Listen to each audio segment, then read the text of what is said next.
Hello friends, എല്ലാവർക്കും Sindhu's world of music ചാനലിൻ്റെ മറ്റൊരു വീഡിയോയിലേക്ക് സ്വാഗതം.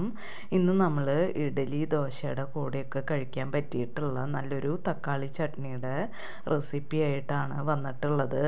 വളരെ പെട്ടെന്ന് തന്നെ സിമ്പിളായിട്ട് തയ്യാറാക്കാൻ പറ്റണ ഈ തക്കാളി ചട്നി എങ്ങനെയാണ് ഉണ്ടാക്കുക എന്ന് നോക്കിയാലോ. അതിനായിട്ട് ഞാനിവിടെ ഒരു കുക്കർ അടുപ്പത്ത് വെച്ച് കൊടുത്തിട്ടുണ്ട്.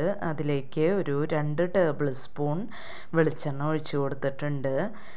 വെളിച്ചെണ്ണ ചൂടായി വന്നിട്ടുണ്ട്. ഇതിലേക്ക് 2 മീഡിയം സൈസ് സവാള ഞാൻ എടുത്തിട്ടുണ്ട്. അത് ഇതിലേക്കൊന്ന് അരിഞ്ഞിട്ട് കൊടുക്കുന്നുണ്ട്. അപ്പോൾ വളരെ കനം കുറച്ചിട്ടൊന്നുമില്ല, റഫായിട്ടാണ് നമ്മൾ സവാളയൊക്കെ അരിഞ്ഞെടുത്തിട്ടുള്ളത്. ഇത് നമുക്ക് അരയ്ക്കാനുള്ളതാണ്.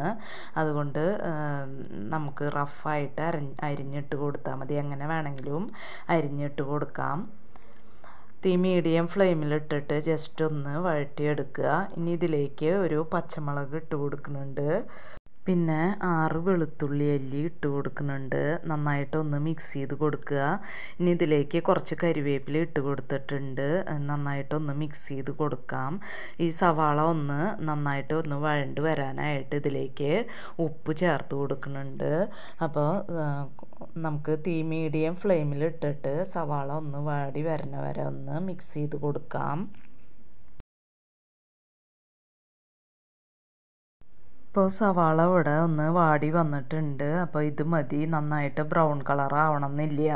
ഇനി തീ ലോ ഫ്ലെയിമിലേക്ക് ആക്കി കൊടുക്കുക. ഇനി ഇതിലേക്ക് ഒരു 1/4 ടീസ്പൂൺ മഞ്ഞൾപ്പൊടി ഇട്ട് കൊടുത്തിട്ടുണ്ട്. പിന്നെ കാശ്മീരി ചില്ലി പൗഡർ ഒരു 2 ടീസ്പൂൺ ഇട്ട് കൊടുത്തിട്ടുണ്ട്. പിന്നെ ഇതിലേക്ക് എരിവുള്ള മുളക് പൊടി 1/2 ടീസ്പൂൺ ചേർത്ത് കൊടുത്തിട്ടുണ്ട്. ഇനി നമുക്ക് നന്നായിട്ടൊന്ന് ഈ പൊടികളുടെ പച്ചമണം മാറണ വരയ്ക്ക് നന്നായിട്ടൊന്ന് മിക്സ് ചെയ്ത് കൊടുക്കാം. ഇപ്പോൾ പൊടികളുടെ പച്ചമണമൊക്കെ ഒന്ന് മാറിയിട്ടുണ്ട്. ഞാനിവിടെ ഒരു 3 തക്കാളി എടുത്തിട്ടുണ്ട്. അത് ഇതിലേക്ക് കട്ട് ചെയ്തിട്ട് കൊടുക്കുന്നുണ്ട്. നന്നായിട്ടൊന്ന് മിക്സ് ചെയ്ത് കൊടുക്കുക. ഇനി ഇതിലേക്ക് ഒരു 1.5 ഗ്ലാസ് വെള്ളം ഞാൻ ചേർത്ത് കൊടുക്കുന്നുണ്ട്. ഒന്ന് മിക്സ് ചെയ്ത് കൊടുക്കുക.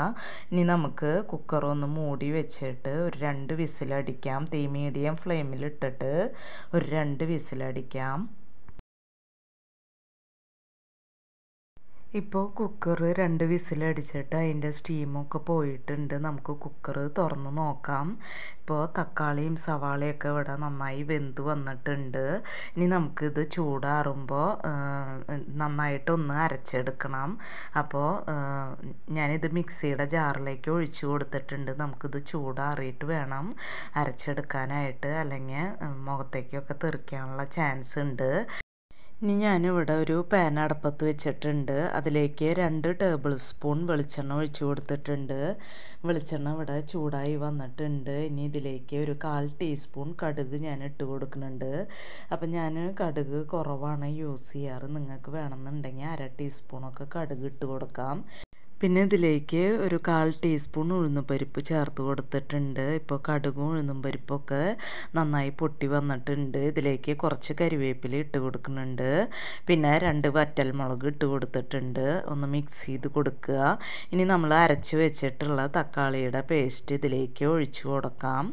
നന്നായിട്ടൊന്ന് മിക്സ് ചെയ്ത് കൊടുക്കുക. ഈ സമയത്ത് ഇതിൻ്റെ ടേസ്റ്റ് നോക്കിയിട്ട് ഇതിലേക്ക് ഉപ്പ് വേണമെന്നുണ്ടെങ്കിൽ ചേർത്ത് കൊടുക്കാം. അപ്പം ഞാനിതിലേക്ക് കുറച്ച് ഉപ്പും കൂടി ചേർത്ത് കൊടുക്കുന്നുണ്ട്.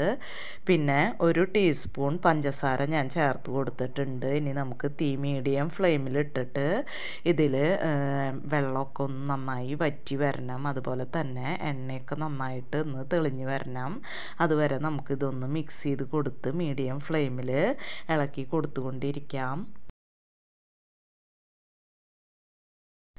ഇപ്പോൾ ഇതിൽ നിന്ന് എണ്ണയൊക്കെ തെളിഞ്ഞ് വന്നിട്ടുണ്ട്. ഇത് ഒന്ന് കട്ടയായി വന്നിട്ടുണ്ട്. അപ്പം നമ്മുടെ തക്കാളി ചട്നി ഇവിടെ റെഡി ആയിട്ടുണ്ട്. അപ്പോൾ വളരെ പെട്ടെന്ന് തന്നെ നമുക്ക് ഈ തക്കാളി ചട്നി റെഡിയാക്കി എടുക്കാനായിട്ട് പറ്റും. അതുപോലെ തന്നെ നല്ല ടേസ്റ്റാണ് ഇത് കഴിക്കാനായിട്ട്.